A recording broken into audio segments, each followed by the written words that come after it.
வணக்கம். ஆகாஷ்வாணி புதுச்சேரி செய்திச் சுருக்கம் வாசிப்பவர் வாசுகி சந்திரசேகரன். பிரதமர் திரு நரேந்திர மோடி இன்று பீகார் மற்றும் மேற்கு வங்காள மாநிலங்களுக்கு பயணம் மேற்கொள்கிறார். இப்பயணத்தின் முதல் கட்டமாக பீகார் மாநிலம் கயாவில் காலை 11 மணிக்கு 13,000 கோடி ரூபாய் மதிப்பிலான பல்வேறு மேம்பாட்டுத் திட்டங்களுக்கு அடிக்கல் நாட்டி தொடக்கி வைக்க உள்ளார். மேலும் 2 ரயில்களையும் கொடியசைத்து தொடக்கி வைத்து அங்கு ஏற்பாடு செய்யப்பட்டுள்ள பொதுக்கூட்டத்தில் உரையாற்ற உள்ளார்.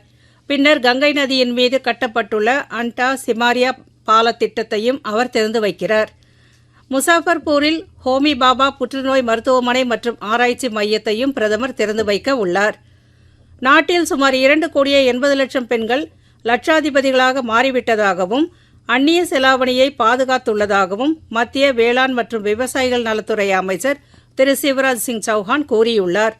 புதுடெல்லியில் நடைபெற்ற கர்மச்சாரி சங்கல்ப் சம்மேளனத்தில் உரையாற்றிய அவர் 3 கோடி லட்சாதிபதி பெண்களை உருவாக்க பிரதமர் திரு நரேந்திர மோடி இலக்கு நிர்ணயித்துள்ளதாக கூறினார்.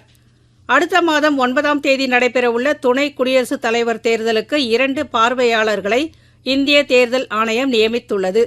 பஞ்சாயத் ராஜ் அமைச்சகத்தின் கூடுதல் செயலாளர் திரு சுஷில்குமார் லோஹானி மற்றும் நிதி அமைச்சகத்தின் கூடுதல் செயலாளர் திரு டி ஆனந்தன் ஆகியோர் தேர்தல் பார்வையாளர்களாக நியமிக்கப்பட்டுள்ளனர். புதுச்சேரி பல்கலைக்கழகத்தில் இரும்பு மனிதர் கண்ணோட்டத்தில் தேசிய ஒற்றுமை எனும் 2 நாள் தேசிய கருத்தரங்கை துணைநிலை ஆளுநர் திரு கைலாஷ்நாதன் நேற்று தொடக்கி வைத்தார்.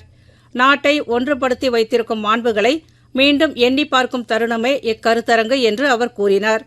பல்கேரியாவில் நடைபெற்ற 20 வயதுக்குட்பட்டோருக்கான உலக மல்யுத்த சாம்பியன்ஷிப் 2025 போட்டியில் இந்தியாவின் ரீனா மற்றும் பிரியா மாலிக் ஆகியோர் வெள்ளிப்பதக்கம் வென்றனர். இத்துடன் இந்த செய்திச் சுருக்கம் நிறைவு பெறுகிறது.